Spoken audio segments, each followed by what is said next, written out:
Buka mata hati kami untuk kami dapat melihat Engkau di dalam hidup kami. Buka telinga kami sehingga kami dapat mendengarkan Tuhan. Di tengah-tengah kesibukan dunia dan kesibukan hidup kami, bantu kami untuk bisa mengenal Tuhan yang gak kelihatan dengan mata manusia dan mata kami. Bantu kami untuk bisa melihat kekekalan yang telah Engkau sediakan buat kami ketika kami semua meninggal dunia suatu hari, atau sebelum kami meninggal dunia, jika ada satu generasi yang akan melihat kedatangan-Mu yang kedua kali. Biarkan kami sudah melihat kekekalan itu sebelum semuanya itu terjadi, Tuhan, hingga kami beroleh hati yang bijaksana. Kami yang muda tidak menyia-nyiakan masa muda kami. Kami bisa memberikan, ya Tuhan, puncak kekuatan kami dalam hidup ini, yaitu youth, masa muda kami, kepadamu. Dan kami yang sudah tua, untuk kami tidak menyia-nyiakan sisa waktu kami, tapi kami pakai sungguh-sungguh dalam setiap perbuatan kami memuliakan Engkau. Itulah kepuasan batin yang paling dalam. Itulah kepuasan yang dicari oleh manusia lewat harta, lewat materialisme. Itu yang dicari oleh banyak orang-orang berdosa lewat kecanduan dengan barang-barang, dengan dosa, dan dengan kebiasaan-kebiasaan. Itulah cinta dan kasih yang sejati yang dicari oleh dunia, namun mereka tidak menemukannya. Itulah yang dicari oleh berbagai macam agama dengan amal, dengan tapa, pertapanya, tapi mereka juga tidak menemukan. Tapi kami memilikinya oleh karena kasih karunia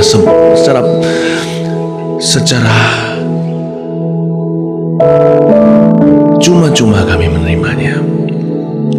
Ajar kami untuk menghargainya setiap hari, setiap saat. Bapa, kami mengasihi-Mu. Ajar kami untuk mengasihi-Mu kembali lewat hidup kami.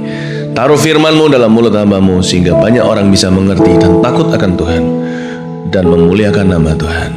Terima kasih Tuhan, dalam nama Yesus kami berdoa. Amin. Shalom semuanya, apa kabar? Selamat pagi, berikan tepuk tangan buat Tuhan Yesus.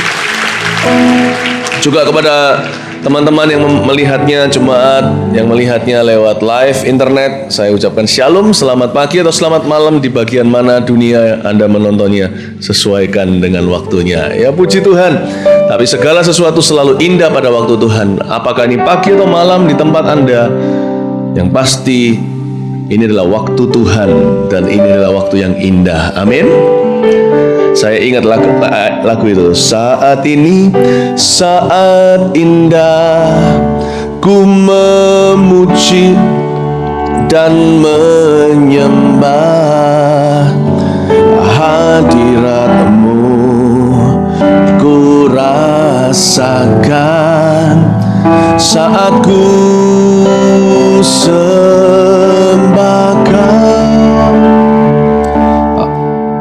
Saat ini saat Tuhan Kau curahkan urapan-Mu, hadirat-Mu, ku rasakan saat ku sembah Kau.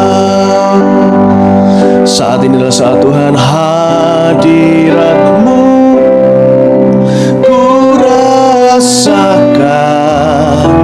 saat ini, saat ini urapan-Mu ku rasakan saat aku menyembah Kau Tuhan. Tuhan memberkati Anda. Saat ini adalah saat Tuhan memberkati kehidupan Anda. Dapat katakan kepada orang-orang yang ada di sekeliling Anda, saat ini adalah saat Tuhan memberkati hidupmu. Katakan seperti itu. Amin.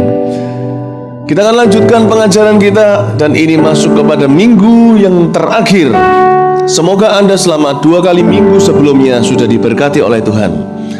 Dan minggu yang terakhir ini kita akan lanjutkan pengajaran yang terutama di dalam hidup ini, judulnya dikeluarkan, dan saya undang seorang yang telah ditunjuk untuk membaca firman Tuhan, membaca satu pasal di depan sini, yaitu pasal ke-9. nasib semua orang sama. Pengkhotbah 9. Berikutnya, nasib semua orang sama. Sesungguhnya semua ini telah kuperhatikan, semua ini telah kuperiksa, yakni bahwa orang-orang yang benar dan orang-orang yang berhikmat dan perbuatan-perbuatan mereka, baik kasih maupun kebencian, ada di tangan Allah. Manusia tidak mengetahui apa yang dihadapinya. 2. Segala sesuatu sama bagi sekalian. Nasib orang sama, baik yang benar maupun yang fasik, orang yang baik maupun orang yang jahat, orang yang tahir maupun orang yang najis, orang yang mempersembahkan dan yang tidak mempersembahkan korban. Sebagaimana orang yang baik, begitu pula orang yang berdosa. Sebab sebagaimana orang yang bersumpah, begitu pula orang yang takut untuk bersumpah. Inilah yang celaka dalam segala sesuatu yang terjadi di bawah matahari. Nasib semua orang sama. Hati anak-anak manusia pun penuh dengan kejahatan dan kebebalan ada dalam hati mereka seumur hidup, dan kemudian mereka menuju alam orang mati. Tetapi siapa yang termasuk orang yang hidup mempunyai harapan, karena anjing yang hidup lebih baik daripada singa yang mati. 5. Karena orang-orang yang hidup tahu bahwa mereka akan mati, tetapi orang yang mati tak tahu apa-apa. Tak ada upah lagi bagi mereka, bahkan kenangan kepada mereka sudah lenyap. 6. Baik kasih mereka maupun kebencian dan kecemburuan mereka sudah lama hilang, dan untuk selama-lamanya tak ada lagi bahagian mereka dengan segala sesuatu yang terjadi di bawah matahari. 7. Mari, makanlah rotimu dengan sukaria, dan minumlah anggurmu dengan hati yang senang, karena Allah sudah lama berkenan akan perbuatanmu. 8. Biarlah selalu putih pakaianmu, dan jangan tidak ada minyak di atas kepalamu.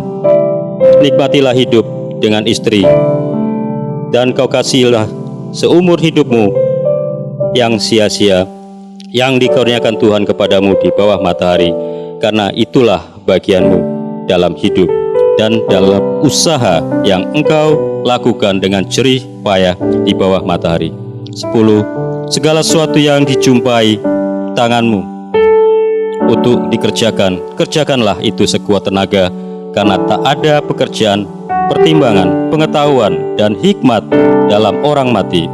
Kemana mereka akan pergi? 11. Lagi aku melihat di bawah matahari bahwa kemenangan perlombaan bukan untuk yang cepat, dan keunggulan perjuangan bukan untuk yang kuat, juga roti bukan untuk yang berhikmat, kekayaan bukan untuk yang cerdas, dan karunia bukan untuk yang cendekiawan, karena waktu dan nasib dialami mereka semua. 12.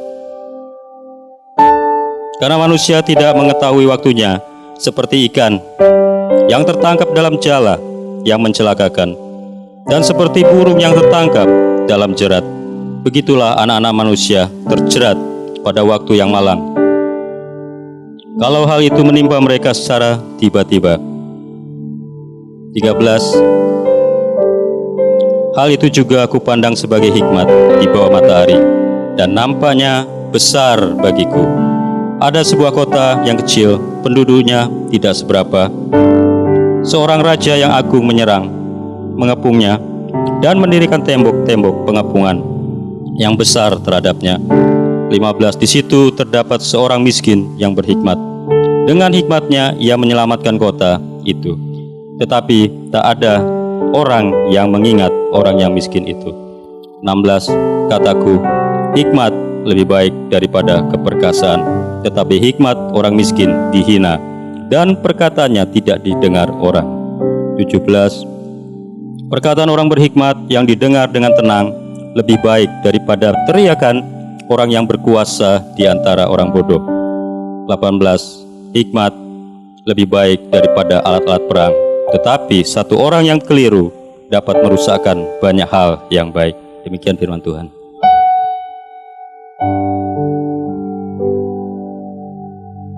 Puji Tuhan ya. Kita akan membaca dari ayat yang pertama ya. Nasib semua orang sama. Sesungguhnya semua ini telah kuperhatikan, semua ini telah kuperiksa, yakni bahwa orang-orang yang benar dan orang-orang yang berhikmat, perbuatan-perbuatan mereka baik kasih maupun kebencian ada di tangan Allah. Manusia tidak dapat mengetahui apapun yang dihadapinya. Lihat ayat kedua, lalu saya akan jelaskan. Segala sesuatu sama bagi sekalian. Nasib orang sama, baik orang yang benar maupun orang yang fasik, orang yang baik maupun orang yang jahat, orang yang tahir maupun yang najis, orang yang mempersembahkan korban maupun yang tidak mempersembahkan korban. Maksudnya ke gereja atau enggak ke gereja. Sebagaimana orang yang baik, begitu pula orang yang berdosa. Sebagaimana orang yang bersumpah, begitu pula orang yang takut untuk bersumpah. Ayat 1 dan 2 dikatakan bahwa kita tidak mengetahui apa-apa yang kita hadapi. Tapi satu hal kita bisa ketahui, dikatakan di sini, yaitu perbuatan-perbuatan kita. Satu hal saja yang Allah izinkan kita ketahui, yaitu kita bisa menilai perbuatan-perbuatan kita sendiri. Di perjanjian baru dikatakan bahwa di dalam pengadilan terakhir, yaitu pengadilan anak domba Allah, Dia akan memisahkan domba dari kambing, domba di satu sisi, kambing di sisi yang lain. Di sana kita semua akan dihakimi sesuai dengan perbuatan-perbuatan kita. Aku lapar, kau tidak beri aku makanan. Aku telanjang, kau tidak beri aku pakaian. Di penjara, kau tidak kunjungi aku. Lalu yang kambing, yaitu orang yang dipisahkan untuk dihukum, berkata, kapan aku lihat Tuhan telanjang, lapar, dan tidak berpakaian, telanjang, lapar, dan di penjara. Tapi Tuhan berkata, apa yang tidak kau lakukan untuk seorang yang paling hina ini, kau tidak lakukan untuk aku. Satu hal yang kita bisa nilai sendiri adalah perbuatan kita. Apakah perbuatan kita hari ini sudah sungguh-sungguh memuliakan Tuhan dan meninggikan Tuhan? Atau sebaliknya, perbuatan kita justru sebaliknya, kita berdosa dengan tekun. Apakah hari ini kita sudah melakukan yang terbaik untuk Tuhan? Apakah hari ini kita sudah sungguh-sungguh melayani kehendak Tuhan? Atau kita hanya melayani diri sendiri? Satu hal yang manusia bisa ketahui adalah perbuatannya. Dia tidak pernah tahu future-nya, masa depan, kecuali satu hal yang Allah izinkan dia tahu, bahwa setiap manusia, baik yang tahir maupun yang najis, baik yang ke gereja atau tidak ke gereja, yang mempersembahkan korban, yang beribadah atau tidak, baik mereka yang orang baik maupun orang yang jahat, satu hal nasib yang sama menimpa semua manusia. Satu hal ini di masa depan kita semua kita tahu, bahwa kita semua akan mati. All will die. Setiap orang yang lahir dari kandungan seorang wanita pasti akan berakhir di kuburan. Seberapa kaya, seberapa miskinnya dia, baik dia Lazarus yang meminta-minta ataupun orang kaya yang duduk di mejanya dan berpesta pora, kedua-duanya akan mati dengan nasib yang berbeda dan dihakimi sesuai dengan perbuatan mereka. Jikalau tidak ada sorga, tidak ada neraka, maka segala sesuatu di dalam hidup ini sia-sia. Jikalau tidak ada sorga ataupun neraka, kita di gereja hari ini pun sia-sia. Kalau nggak ada sorga, nggak ada neraka, saudara, saya akan jadi orang pertama yang keluar dari gereja. Kita akan party hard and die. Kita akan berpesta dengan sekuat mungkin lalu mati. Saya akan jadi orang pertama yang akan mabuk sampai saya mati. Kalau tidak ada surga, tidak ada neraka. Jikalau John Lennon betul benar, imagine if there's no heaven and we're not the only one. Lagunya dia. Lagunya judulnya Imagine. Bayangkan jikalau tidak ada Tuhan. Bayangkan jikalau tidak ada surga, tidak ada neraka. Tak lama setelah dia menyanyikan lagu itu, dia ditembak oleh seorang fansnya. Dan dia meninggal dunia. I don't think he's imagining anymore sekarang. Saya rasa sekarang dia tidak lagi membayangkan apakah ada surga atau neraka. Sebab saya bukan Tuhan, tapi kalau lihat dari perbuatannya kita tahu, tapi saya tidak mau menghakimi. Karena gimana pun juga Tuhan yang tahu jiwa dan rohnya sekarang. Tapi dia pasti di salah satu, kalau tidak di surga, di neraka. Dan kemungkinan besar tidak berada di dalam kerajaan kebenaran. Setiap kita akan mati, dan kita tidak tahu kapan. Jam kehidupan diputar sekali. Pertanyaan saya sekarang, apakah Anda dan saya hari ini sudah serak dengan perbuatan kita di hidup ini? Sebab Alkitab berkata, kita semua akan dihakimi menurut perbuatan kita. Semua kita. Disitulah dipisah domba di sebelah kanan, kambing di sebelah kiri. Disitulah setiap orang akan dihakimi menurut perbuatannya. Sudahkah kita membalas cinta kasih Tuhan Yesus? Dan apakah hari ini, pertanyaan pertama dulu, apakah hari ini Anda sudah dan saya sudah betul-betul yakin dosamu diampuni? Saya ini pendeta. Saya berbuat baik itu adalah karir saya, bahkan bukan cuma panggilan, bahkan karir saya. Mengubah hidup manusia bukan cuma panggilan saya, kesukaan saya, tapi juga karir saya. Bayangin, saya ini full time. Pekerjaannya mengubah hidup manusia. Pekerjaannya adalah berbuat baik. Itu saja, ada waktu ke waktu saya diserang dengan satu perasaan ragu dan bimbang. Apalagi Anda. Ada waktunya di mana ketika tiba-tiba saya berpikir, saya percaya itu diizinkan Tuhan, sekalipun itu bentuknya serangan iblis. Tuhan tidak utus, Tuhan tidak kirim, tapi Tuhan izinkan untuk menguji apakah keselamatan yang di dalam hidup saya ini real atau tidak. Apakah berfondasi atau tidak? Apakah saya ini cuma ikut-ikutan atau sepenuh hati dari dalam diri sendiri itu yakin? Tiba-tiba saya dihinggapi rasa ragu, takut. Kalau saya mati tiba-tiba, semua yang saya percaya ini semua adalah salah. Dan kalau neraka benar ada, dan saya tidak bisa kembali lagi ke kehidupan, bukankah saya akan takut bukan main? Saya akan rela serahkan semua harta saya untuk membeli tiket keluar dari tempat penyiksaan itu. Tapi tidak bisa, karena saya akan jadi miskin ketika saya di akhirat, karena saya tidak akan membawa satupun uang saya. Gigi palsu saya pun yang terbuat dari emas, kalau ada nggak punya gigi palsu. Tidak akan bisa saya bawa. So, semuanya kalau mau dicari oleh orang di kuburan masih ada, berarti tidak saya bawa. Saya dihinggapi rasa takut, saudara. Wow, kalau tiba-tiba saya melek di sebelah sana, ternyata saya salah. Saya masuk neraka gimana? Tegangnya lebih dari Who Wants to be a Millionaire 50-50. Ask the audience. Kalau itu cuman bicara tentang prize money atau cuman bicara tentang uang sebagai prize itu memenangkan undian, memenangkan cuman uang undian saja nggak apa-apa, nggak dapat cuman merasa sayang. Tapi kalau itu nyawaku cuman satu dan itu selama-lamanya, saya tidak akan berani ask the audience. Saya nggak akan berani. Saya akan tanya ask my creator. Saya akan tanya pencipta saya. Saya tidak akan berani ask the audience. Sebab bagaimana sih kalau mereka semua juga salah? Saya harus tanya Holy Spirit, Roh Kudus. Saya nggak akan berani 50-50. Kalau saya jatuhnya ke 50 yang satunya dan salah, saya tidak akan bisa kembali. Tetapi ketika rasa takut itu menghinggapi saya, di sini loh saya yakin bahwa Yesus itu jalan kebenaran dan hidup. Karena ketika rasa takut, siapa bilang iman kekristenan itu iman buta? Saudara, orang yang paling yakin akan keselamatannya adalah orang yang pernah paling diserang oleh keraguan. Justru kalau Anda tidak pernah memikirkan tentang keselamatan Anda, kemungkinan besar Anda belum diselamatkan. Orang yang tidak memikirkan nasib kekalnya tidak bisa melihat dosanya dan tidak bisa lahir baru.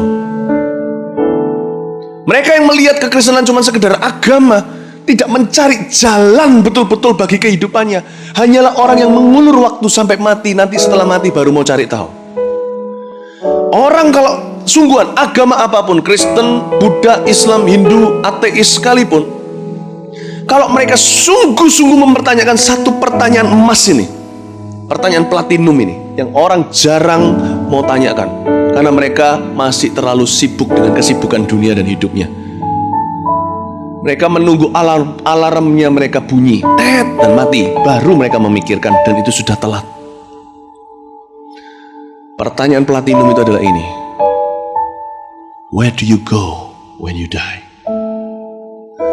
Kemana kau pergi setelah kau mati? Hanya orang yang sungguh-sungguh mencari jawabannya akan menemukan Yesus, apapun agamanya. Benar. Karena orang itu nggak perlu baca buku, nggak perlu diberitahu sama manusia. Hanya ketika dia ketika dia betul-betul menyerahkan hatinya pada Yesus sajalah ada damai sejahtera dan kepastian itu. Dan kepastian itu tidak kita terima lewat kita belajar di sekolah, lewat kita kuliah S2, S3 pun tidak. Orang kaya pun tidak. Saya pernah ceritakan di kebaktian bagaimana saya mau nonton Larry King suatu hari. Dia mewawancarai seorang hamba Tuhan. Kalau nggak salah Billy Graham dia wawancarai. Lalu dia berkata, terakhir membuat satu confession, pengakuan. Dia berkata, tahukah yang paling aku takutkan adalah kematian. Dia bilang, orang sesukses dia yang paling takut kematian. Dia bilang, andai aku itu bisa punya keyakinan seperti kau punya tentang life after death, tentang hidup setelah kematian. Larry King adalah orang yang sulit masuk kerajaan surga, bukan berarti mustahil dengan Allah. Apa yang sulit dengan manusia bukan berarti mustahil dengan Allah. Dia sudah menginterview dari biksu sampai orang Islam, tokoh orang Islam, sampai tokoh ateis, selebriti, presiden, dan pendeta-pendeta. Dan dia adalah orang yang bingung. Dia orang yang bingung.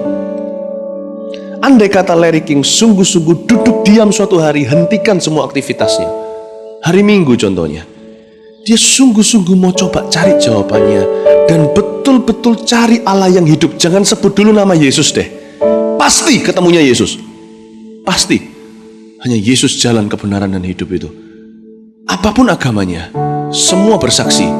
Kalau orang bukan interestnya cari agama, atau cari aktivitas hari Minggu atau hari Jumat, tergantung agamanya apa. Kalau orang betul-betul cari kebenaran, dia bisa menjadi orang yang tidak pernah dengar Injil di ujung sana, di tempat primitif seperti film The Gods Must Be Crazy. Ketemunya pasti adalah Tuhan Yesus. Pasti. Kalau itu adalah pencarian hatinya yang dalam, pasti ketemunya Yesus.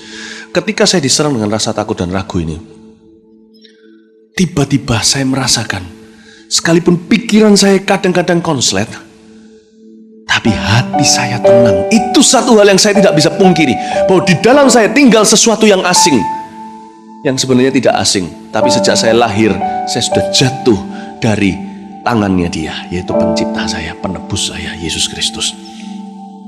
Tapi di dalam diri saya tinggal sesuatu yang bukan dari Philip Mantova. Sebab ketika Philip Mantovanya gagal untuk percaya, di hati saya ini ada sesuatu yang tenang, yang tidak bisa tercabut, benar. Dan itu disebut dengan keyakinan akan keselamatan. The assurance of salvation. Blessed assurance, Jesus is mine. Oh, what a foretaste of heaven divine. Itu soal lagu himnal. Sebuah keyakinan yang sangat diberkati. Yesus adalah milikku selama-lamanya. Suatu hak istimewa bisa mencicipi apa yang akan datang, yaitu sorga yang nyata di dalam diriku. Ketika saya ragu dan takut itu, tiba-tiba di hati saya itu tenang, damai. Saya tahu sebab saya tahu.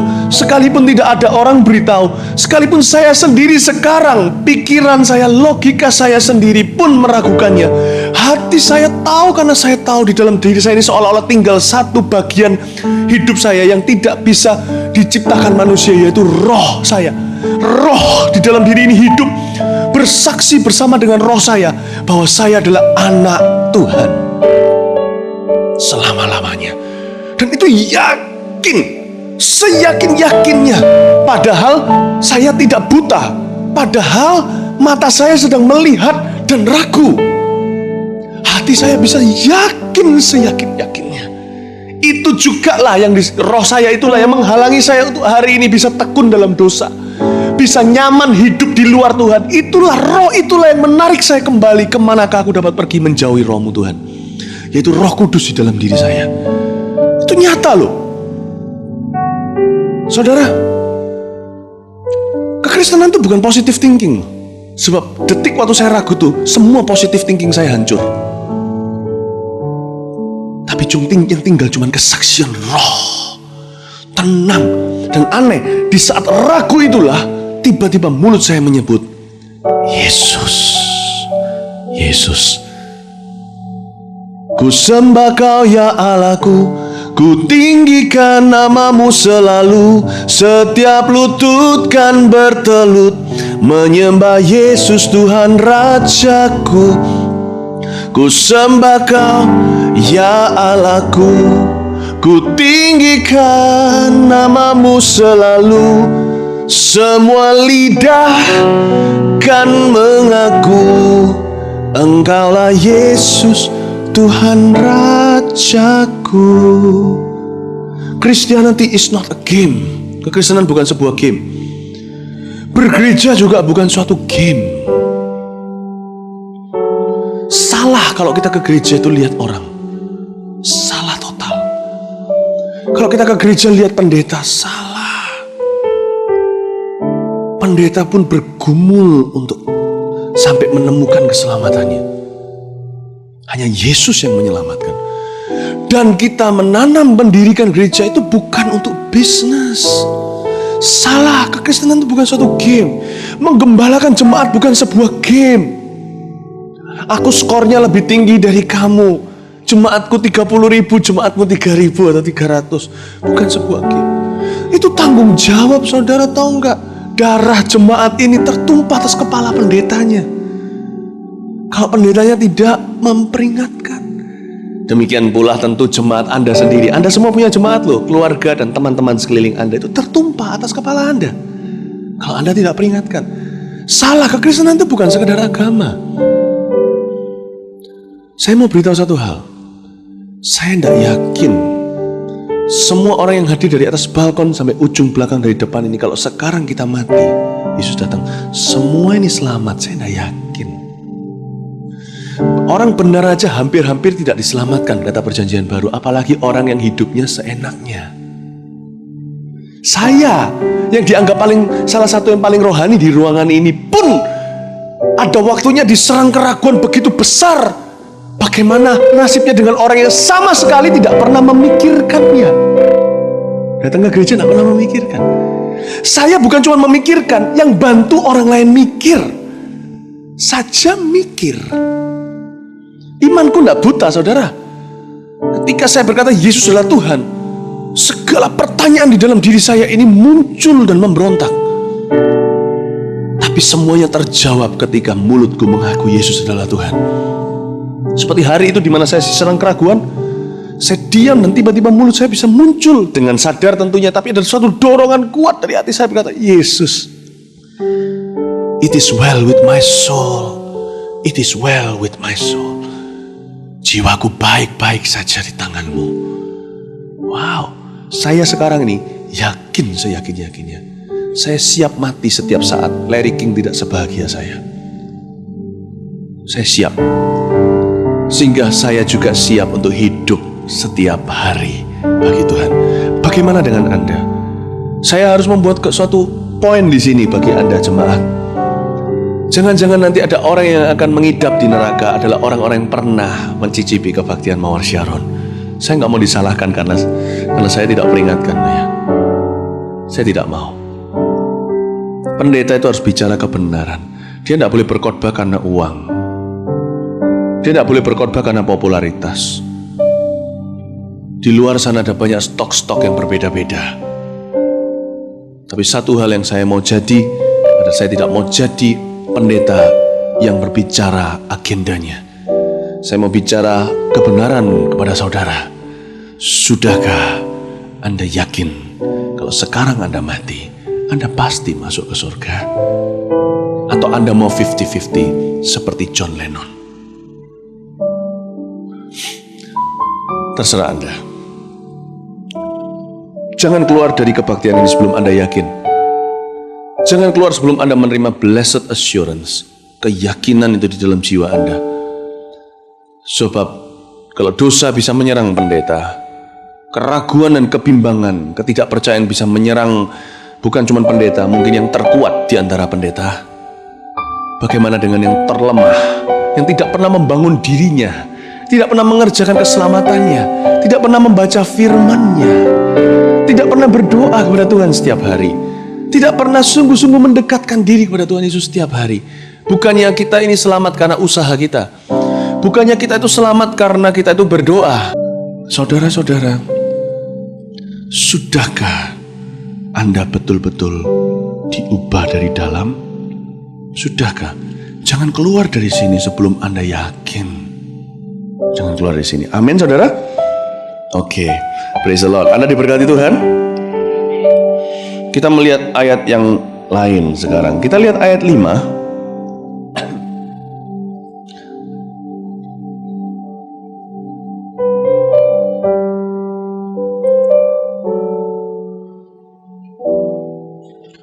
Karena orang-orang yang hidup tahu bahwa mereka akan mati. Tetapi orang yang mati tidak tahu apa-apa.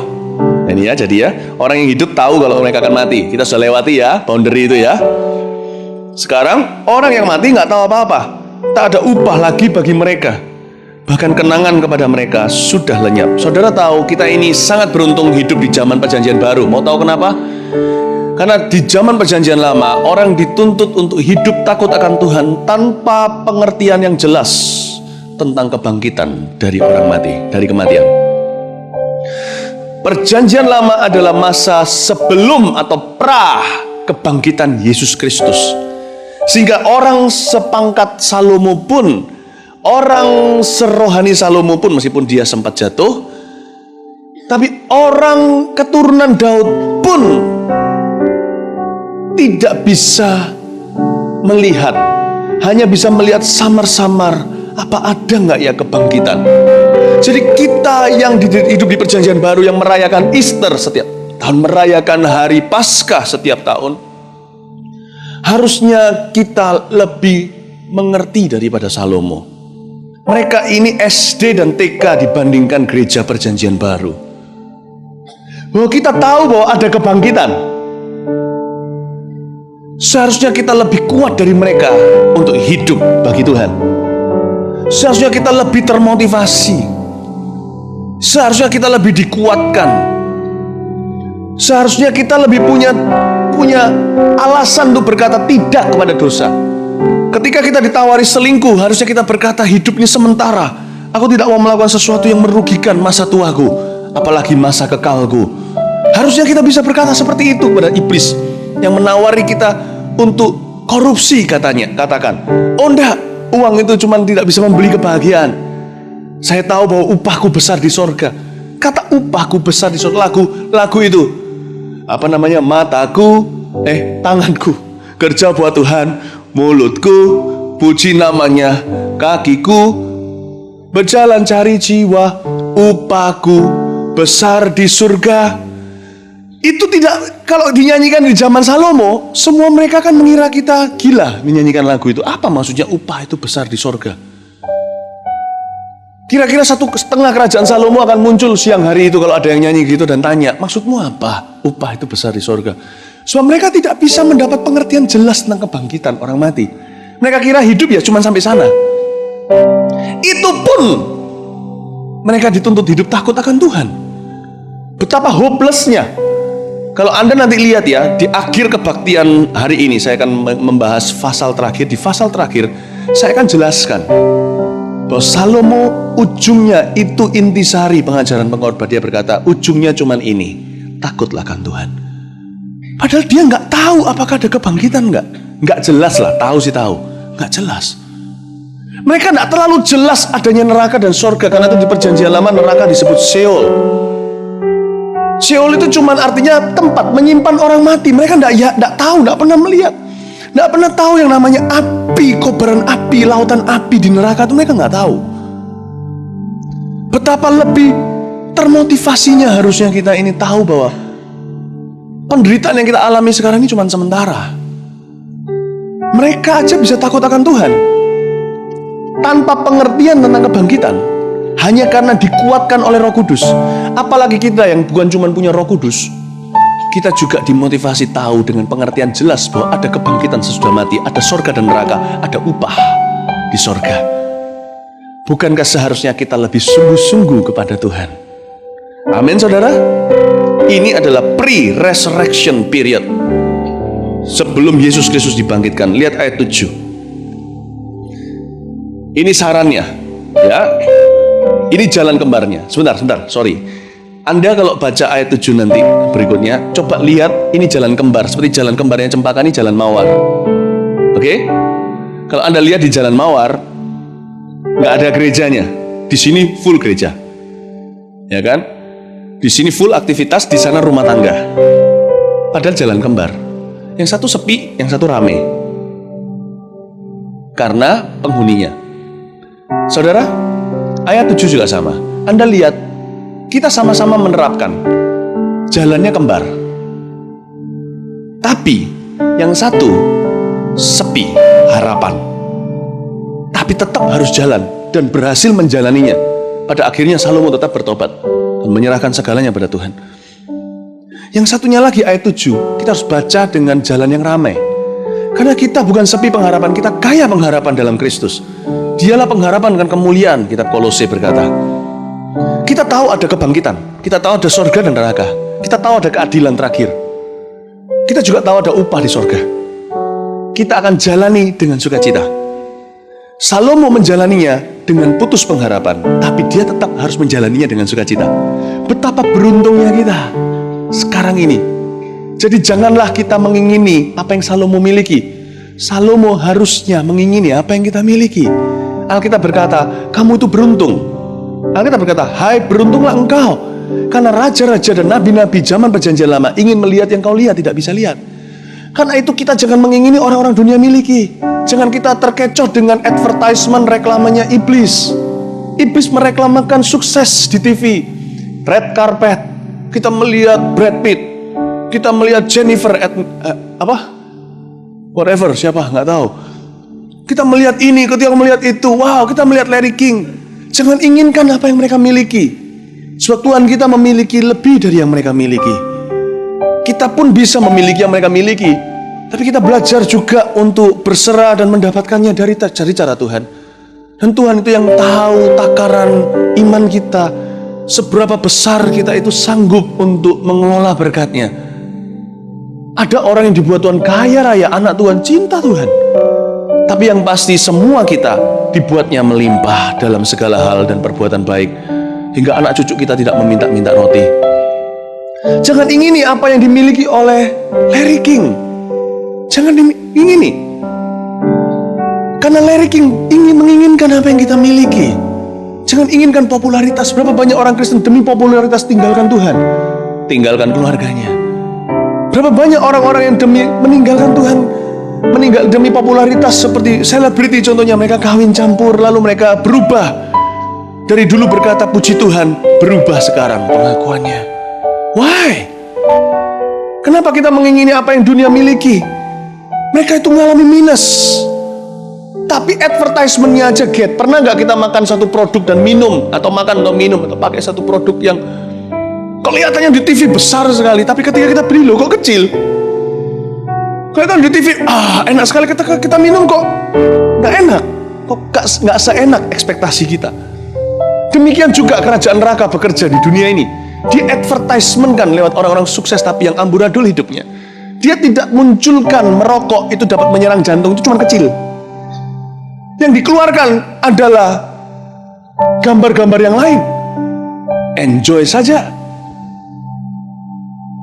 Tetapi yang kecilnya itu loh, nanti kalau masuk ke dalam rumah sakit, kanker paru-paru dan sebagainya, nah itu tidak disebut.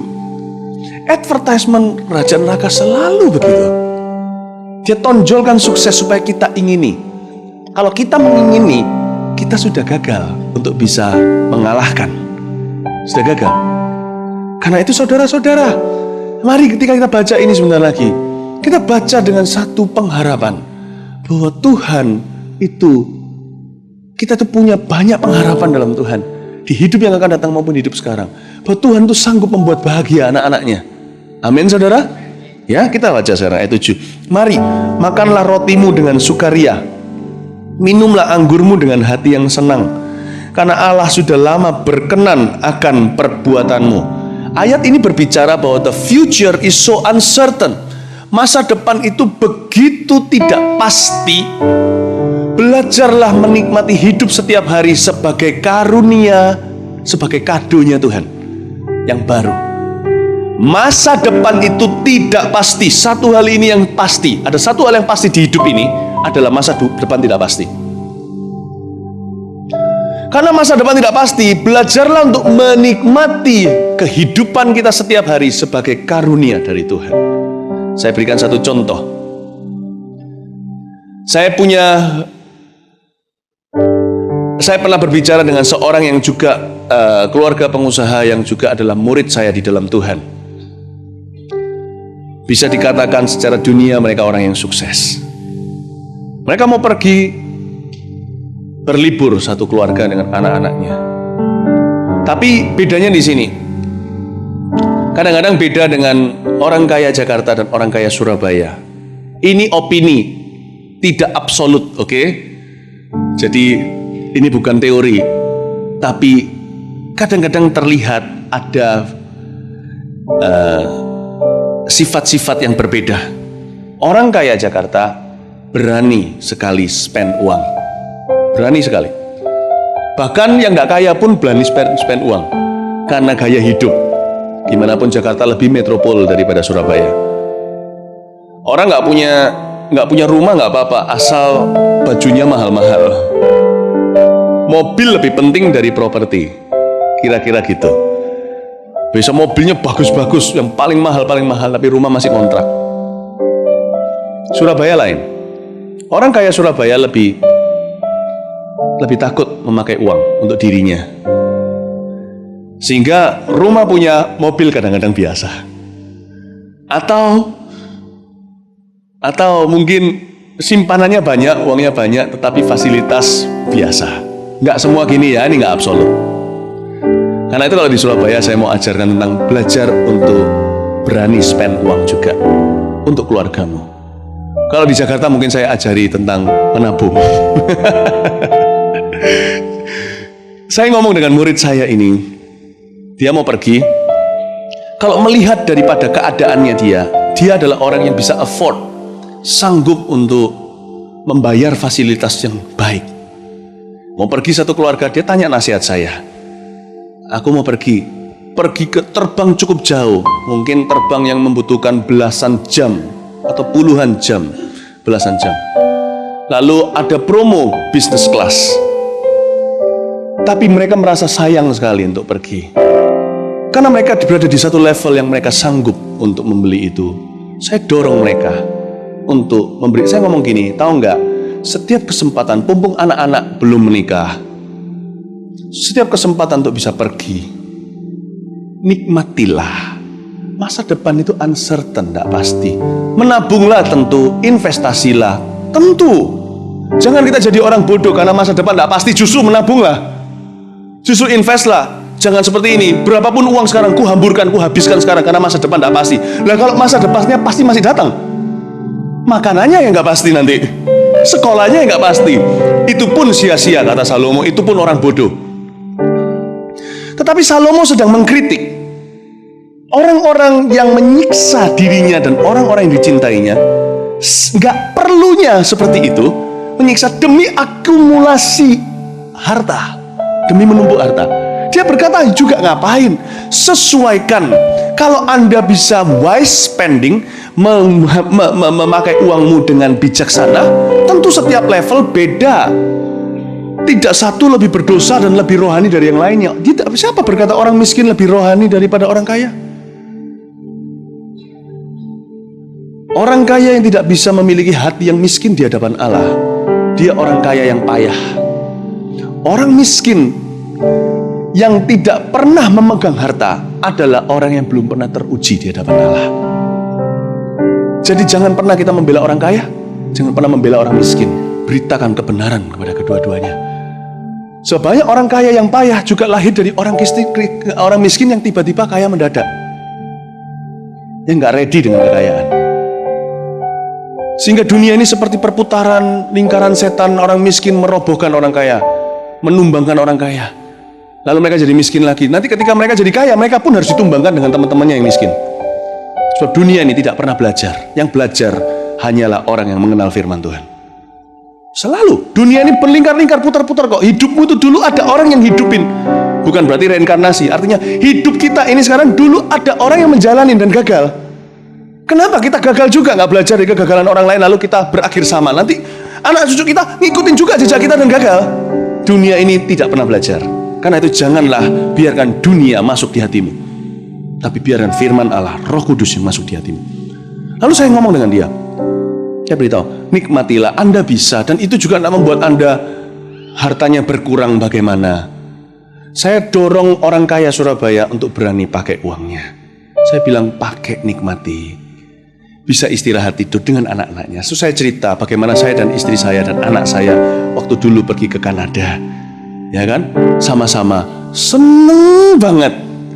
Waktu-waktu gitu gak tentu bisa kembali. Saya ngomong sama dia, pakai uangmu, gak apa-apa. Iya Pak, ya gak apa-apa ya. Gak berdosa ya. Enggak. Sebab saya tahu orang inilah orang yang memuliakan Tuhan dengan hartanya. Karena dia mungkin berpikir, tapi kan lebih baik uang itu kita pakai untuk berikan ke gereja. Saya sebagai pendetanya tentunya ya mau-mau aja kalau dia kasihkan ke gereja. Mau-mau aja. Tapi saya juga sebagai bapaknya secara rohani, saya juga mau dia bahagia, apalagi Bapak di sorga.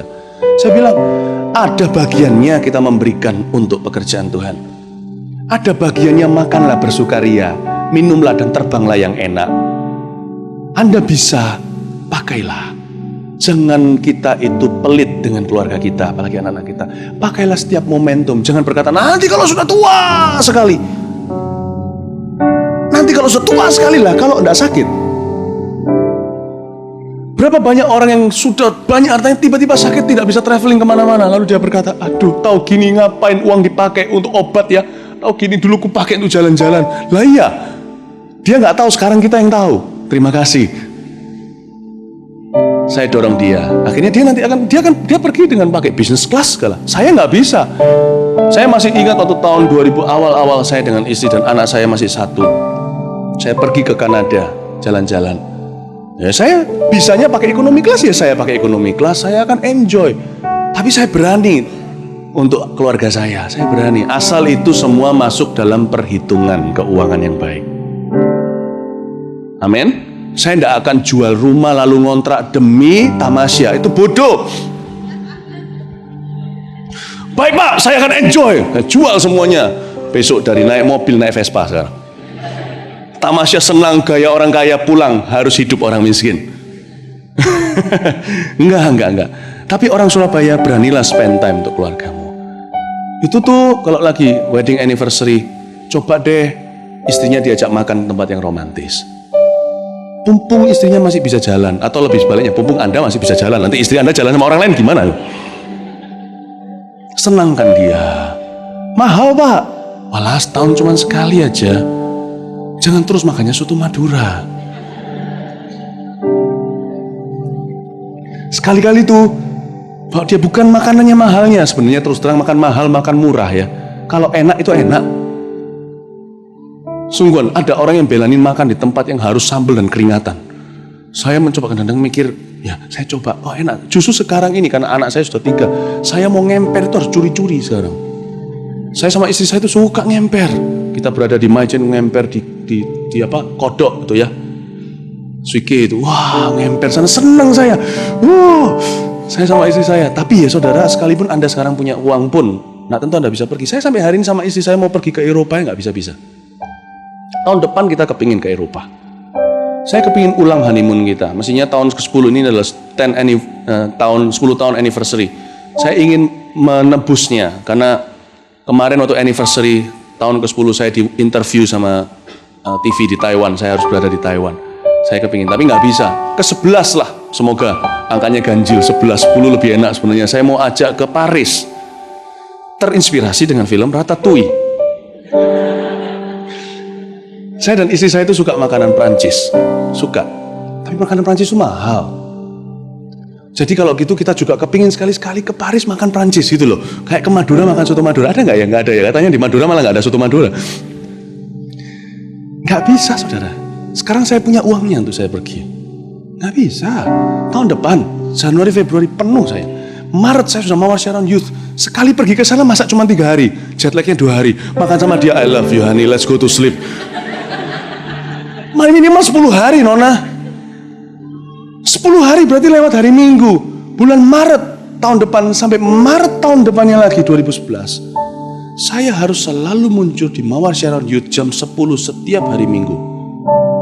Karena kebaktian pemuda pelajar gabung jadi satu. Revival 1 tahun. Saya bilang sama istri saya, bye-bye Paris. Kalau saya suruh ngulang dulu, saya akan berani makan di restoran mana. Saya akan berani sama istri saya. Selama saya sudah memberikan perpuluhan. Selama saya tahu saya sudah mengelola uang saya dengan baik. Selama saya tahu saya bisa bukan cuma mengelola uang dengan baik, saya juga bisa generous, murah hati. Jangan puas dengan perpuluhan. Perpuluhan kami pun tidak 10% hari ini, lebih dari 10%. Saya punya mimpi suatu hari memberi perpuluhan itu 90%, saya hidup dari 10%-nya. Kok nyimut? Tuhan yang hidup dari 10%-nya. Itu tidak ada perintah di firman Tuhan, itu kemauanku. Jadi Anda bisa ikut atau tidak, terserah Anda. Jadi saya tidak cuma 10%, sudah sisanya aku nikmati sendiri. Enggak, sisanya pun saya menimbang dengan firman Tuhan. Dan firman Tuhan berkata, makanlah dengan bersukaria dengan istrimu. Jadi sekarang pun saya punya uangnya nggak bisa. Tahu dulu gitu, saya pasti. Kalau dulu, tapi zaman dulu saya belum punya seperti hari ini. Saya belum menabung, saya masih baru mulai, baru lulus. Saya masih ingat saya gandeng tangan istri saya berjalan di Hong Kong, bukan honeymoon, tapi bekerja. Dulu pekerjaan kita mengharuskan kita harus selalu ke Hong Kong untuk bekerja 1 minggu di sana, ketemu dengan berbagai macam agen dan sebagainya. Saya masih ingat. Uang tidak seberapa, bukan berarti sekarang saya kaya raya, enggak. Tapi sekarang saya lebih free, freedomnya lebih ada. Saya jalan di depan satu etalase toko dan istri saya kepingin satu pakaian. Dan kita berkata, kita harus tahan diri, ini belum di level kita beli. Padahal sebenarnya di level, tapi kalau saya mau beli pakaian itu dulu harus mengurangi modal kerja. Nah itu loh, itu bukan freedom. Tapi hari ini ketika kita jalan lagi ke depan etalase itu, baju itu sudah menjadi murah bagi kita. Saudara-saudara, saya mau dorong Anda untuk berani, bukan berarti menjadi gila menghamburkan uang, tapi menjadi berani kalau untuk yang tepat. Amin saudara. Keluarga itu tepat, istrimu itu tepat, tempat yang tepat untuk memanjakan itu istrimu. Suamimu juga tempat yang tepat untuk memanjakannya. Membeli barang itu tidak tentu harus mahal, tapi yang berharga. Ada orang yang nggak suka jam, kalau kita kasih jam ya bagi dia biasa. Saya pernah sekali kasih seorang yang keluarga saya kasih pen yang mahal. Tapi suatu hari saya kasih pen yang mahal pada papa saya. Papa saya berkata, ngapain sayang uangnya, saya sedikit broken heart, dia ngomong gitu. Tapi dari sana saya belajar satu pengalaman, mahal nggak tentu berbicara. Bagi papa saya, pen itu biasa. Mau pen yang mahal kayak mau yang, bagi papa saya cuman untuk yang penting tanda tangan, yang penting tulisannya. Bagi orang yang seperti demikian, jangan kasih pen semahal apapun. Jadi saya belajar. Tetapi saudara, hal yang berharga kadang-kadang juga harus keluar uang. Please saudara, manjakan keluargamu. Buat goal tahun depan, bukan cuma memberi ke gerejamu. Saya ngomong gini, ini melawan arus loh ya. Ini sebentar lagi harus dijebol ke depan. Ini tempat harus kita beli dan harus kita jebol. Ini tidak bisa beli pakai pen. Tapi saya tidak bisa membohongi jemaat dan berkata semua kasih uangmu ke gereja. Please manjakan istrimu, manjakan suamimu. Dan istrinya tidak ada yang berkata amin. Please suami jangan manjakan mereka. Dari kebaktian ini, manjakan istrimu. Nggak ada. Ya wis, kebaktian berikutnya aja biar istri-istrinya dimanjakan sama suaminya. Manjakan anakmu, manjakan anaknya. Amin saudara-saudara. Ya, puji Tuhan ya. Praise the Lord. Jangan sampai anak itu jadi bosen cuman ke kebun binatang terus. Jatim Park. Nggak perlu kita itu gimana. Benar-benar kadang-kadang kalau saya bisa iri melihat orang-orang tertentu bisa di jalanan, bisa nikmati dengan anak-anaknya. Nggak tentu harus mahal, tapi kalau Anda bisa afford it, Anda sudah meningkat, please buat goal-goal untuk menyenangkan anaknya. Disneyland mungkin bukan destinasi yang Anda kuat untuk bayar. Mungkin Tanjung Kodok kali. Tangkap kodok di sana. Saya nggak ngerti ya. Anda diberkati Tuhan. Ayat 9. Nikmatilah hidup dengan istri yang kau kasih seumur hidupmu yang sia-sia yang dikaruniakan Tuhan kepadamu di bawah matahari. Karena itulah bahagianmu dalam hidup dan dalam usaha yang kau lakukan dengan jerih payah di bawah matahari. Wow. Itu tadi saya sudah jelaskan ya. Sekarang kita lihat ayat 10 dan 11. Segala sesuatu yang dijumpai tanganmu untuk dikerjakan, kerjakanlah itu sekuat tenaga. Karena tak ada pekerjaan, pertimbangan, pengetahuan, dan hikmat dalam dunia orang mati. Kemana engkau akan pergi? Lagi aku melihat di bawah matahari bahwa kemenangan perlombaan bukan untuk yang cepat, dan keunggulan perjuangan bukan untuk yang kuat. Juga roti bukan untuk yang berhikmat, kekayaan bukan untuk yang cerdas, dan karunia bukan untuk yang cerdik cendekia. Karena waktu dan nasib dialami mereka semua. Ayat 10 dan 11 mengajarkan kepada kita untuk menurunkan ekspektasi kita akan hidup yang sementara ini. Menurunkan ekspektasi kita supaya kita jangan menjadi orang Kristen yang kecewa suatu hari dan mempertanyakan keadilan Tuhan, karena memang di hidup ini tidak ada keadilan sempurna. Pernahkah Anda lihat orang yang sekolahnya sampai S3 tetapi tidak pernah berhasil dalam berbisnis? Dan sampai sekarang semua masih kontrak, semua masih nyicil. Pernahkah Anda melihat orang yang sekolahnya tidak tinggi tetapi hari ini kaya raya? Pernahkah Anda melihat orang yang begitu baik tapi jadi staff? Tapi orang yang begitu jahat, ketemu sama dia aja, orang ini nyebelin deh, tapi bos. Karena itu saudara, turunkan ekspektasimu supaya jangan Anda kecewa. Sekali lagi saya ingatkan bahwa kita cuma bisa tahu perbuatan kita, jangan lihat perbuatan orang lain. Dan kita cuma tahu aja dengan iman, tangkap pewahyuan ini bahwa di ujungnya ada keadilan, yang keadilan akan dipuaskan bagi setiap orang. Amin.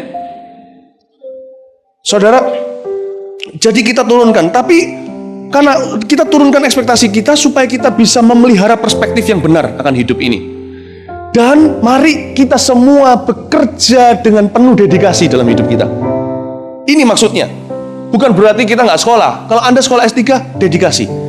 Kalau Anda bekerja, kerjalah dengan dedikasi. A dedicated work with dedication.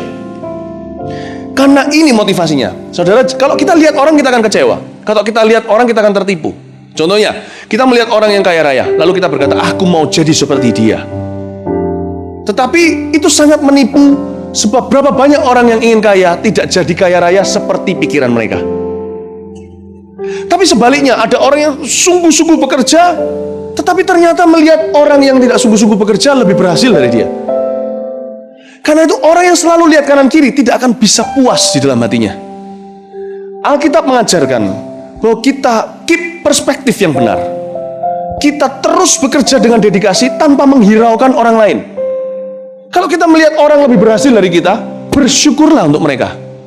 Jangan campuri. Kecuali kalau itu ada orang itu ada hubungannya dengan kita dan kita lihat hidupnya tidak beres. Kalau itu adalah teman keluarga kita atau anggota sesama dalam gereja, maka kita atau diberi kesempatan untuk bicara ke hidupnya, bicara kebenaran. Tapi jangan hiraukan dia. Jangan terganggu pekerjaanmu dan panggilanmu karena melihat orang lain sukses. Saya belajar kalau melihat orang lain sukses, saya senang untuk dia. Kalau memang ada kesalahan, kalau itu saya bisa perbaiki, saya perbaiki dengan motivasi yang saya telah persiapkan dengan benar. Tapi kalau itu tidak ada urusannya sama saya, ya saya juga tidak boro-boro coba untuk memperbaiki. Amin, saudara. Tapi kalau seumpamanya Anda melihat orang lain gagal, Anda juga jangan bersyukur. Jangan bersyukur. Saya selalu punya pandangan sederhana. Apa yang menjadi bagian hidupku, itulah tanggung jawabku. Urusi urusanmu sendiri. Kecuali kalau kita mau berbuat amal, jangan urusi diri sendiri. Kecuali kalau kita melayani orang lain. Tetapi kalau bicara tentang damai sejahtera hidupmu, urusi urusanmu sendiri. Jangan hiraukan orang lain. Dedikasilah dengan apa yang Allah berikan kepadamu di bawah matahari ini. Pelayanan, pekerjaan, studi, dedikasilah. Jangan hiraukan ke depan. Nanti kira-kira jadi apa? Percayalah, rencanakanlah, tapi serahkan rencanamu kepada Tuhan. Ingatlah, ini yang jadi motivasi kita dedikasi dalam pekerjaan kita, yaitu we serve God, not people. Kalau Anda punya toko, pastikan Anda punya mindset, cara berpikir bahwa saya memiliki toko ini adalah pemberian Tuhan. Saya bekerja sungguh-sungguh untuk cari uang, mengelola uang saya pun semuanya ini adalah karunia Tuhan. Dan saya akan betul-betul besarkan toko ini sebesar semampu saya. Buat toko ini memprofit betul semampu saya. Dan saya akan lakukan sebaik mungkin saya. Saya tidak akan melirik ke pabrik maupun melirik ke warung. Melirik ke pabrik jadi minder, melirik ke warung jadi sombong. Tugasku toko ini adalah urusanku, yang lainnya bukan urusanku. Kecuali untuk pelayanan, maka aku akan mengurusi mereka. Tetapi toko ini adalah urusanku, karena aku tahu ketika saya bekerja sungguh-sungguh untuk toko saya ini, saya bekerja untuk Tuhan, bukan untuk manusia. Demikian pula gereja, saya menggembalakan gereja, saya pelayanan. Saya lakukan ini untuk Tuhan. I serve God through my works. Lewat pekerjaan saya melayani Tuhan. Jadi saya tidak mau jatuh dalam dosa iri hati atau dosa kecewa. Berapa banyak di antara kita pernah kecewa lihat orang lain kok lebih sukses? Berapa yang pernah iri hati melihat orang lain lebih sukses? Saudara, jangan seperti itu. Saya ngomong gini kenapa? Karena ada satu orang S2, S3 yang ngomong sama saya, kenapa? Buat apa saya sekolah sia-sia seperti ini? Buat apa? Saya hari ini juga masih bergumul, nggak dapat pekerjaan dan sebagainya, mencoba bisnis sendiri, kacau balau. Saya kasih masukan sama orang yang S2, S3. Saya 1-2 kali pernah ada orang konseling sama saya, orang yang pendidikannya tinggi. Saya cuma ngomong gini, dulu kapan Anda kenal Tuhan? Waktu saya sekolah dan kuliah. Kenapa Anda dulu ambil sekolah setinggi ini? Ya karena saya betul-betul sekolah itu saya lakukan sebagai pelayanan untuk Tuhan. Saya bilang, Anda mencapai gelar tinggi ini karena Anda punya motivasi melayani Tuhan kan? Lewat studimu. Betul, lanjutkan. Saya tidak ngomong itu sebagai SBY. Tapi saya bilang lanjutkan. Sekarang saya belum dapat pekerjaan, apa yang dilanjutkan? Ya sekarang carilah pekerjaan dan lakukannya untuk serve Tuhan, untuk layani Tuhan. Talinya jangan putus, rantainya jangan putus. Cari, belum dapat, tidak apa-apa. Kamu merintis pekerjaan, sekarang Anda bisnis gagal. Mungkin itu bukan bidangmu. Anda pintar sekolah, mungkin tidak, kurang ulet dalam berbisnis. Dibohongin orang kanan kiri. Mungkin saya beritahu, disinilah masuk nasihat orang benar. Saya menasihatkan, jangan langsung dari sekolah S2, S3 itu, kalau Anda tidak bakat bisnis, jangan masuk ke entrepreneurship. Saya bilang, bekerjalah di sebuah company yang membutuhkan jasa Anda. Jadilah profesional yang dihargai. Dan suatu hari high paid profesional. Profesional yang dibayar dengan ganteng, dibayar. Bayarannya bagus. Saya bilang, dan kelolalah uangmu. Lanjutkan. Kalau Anda sekolahnya itu untuk Tuhan, sekarang cari kerja untuk Tuhan. Nanti kalau sudah dapat, lakukan untuk Tuhan. Lihat, kalau Anda tidak putus begini, Allah tidak akan pernah gagal-gagalnya memimpin menuntunmu sebagai gembalamu ke rumput yang hijau, air yang tenang. Mungkin tidak sesuai jalan Tuhan, bukan jalanmu. Mungkin tidak seperti ekspektasimu. Turunkan dulu ekspektasi yang tidak jelas. Lanjutkan step by step. Saya yakin orang yang mengikut Tuhan dengan cara gini pasti akan memakan yang baik di negeri. Hari ini orang itu mendengarkan saya. Dia sudah bekerja di sebuah company yang dengan bayaran yang bagus. Dia cuma dulu aja punya konsep bahwa orang itu harus bisnis baru bisa kaya. Dia tidak menghitungkan orang yang bisnis kaya tapi yang payah juga banyak. Orang yang pendapatannya MM-an tapi di belakang bocor MM-an juga banyak.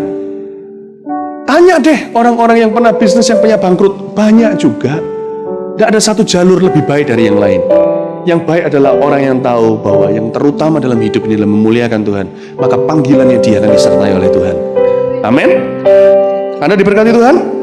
Ayat terakhir, ayat 15 dan 16.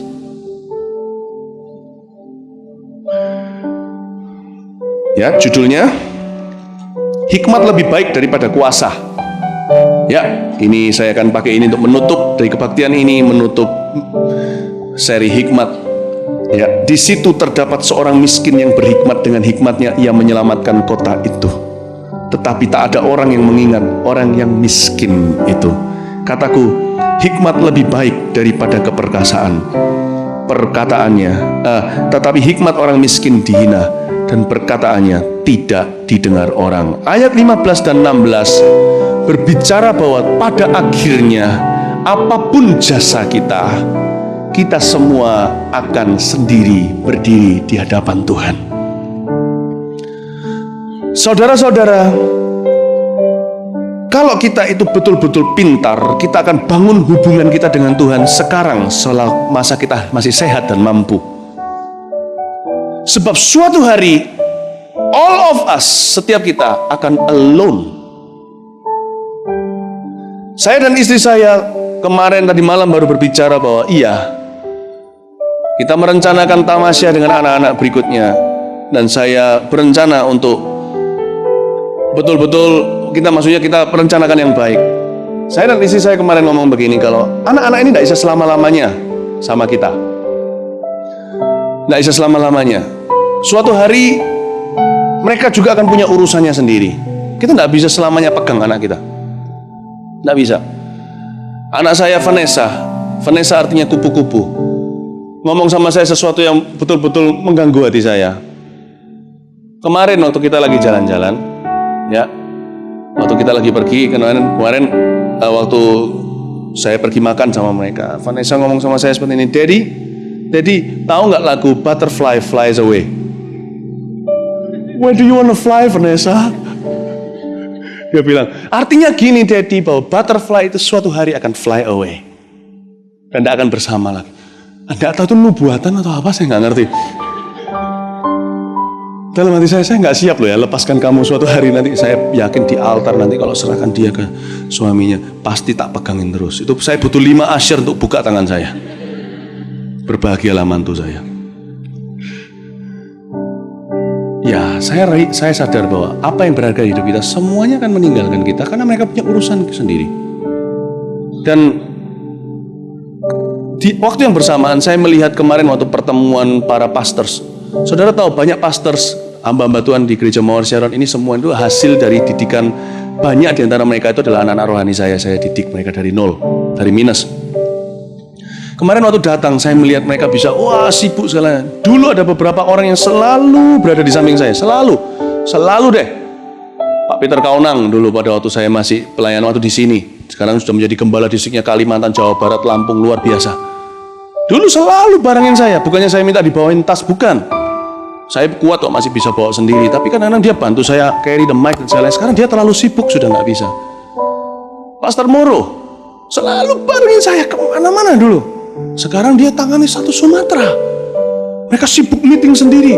Saya merasa left alone. Bukannya mereka sengaja begitu meninggalkan saya, tapi saya kadang-kadang perlu kita itu merasa ditinggalkan. Itu penting. Untuk kita ingat akhirnya yang kita bawa itu cuma Tuhan Yesus. Ini kok terjadinya di hari-hari yang sama.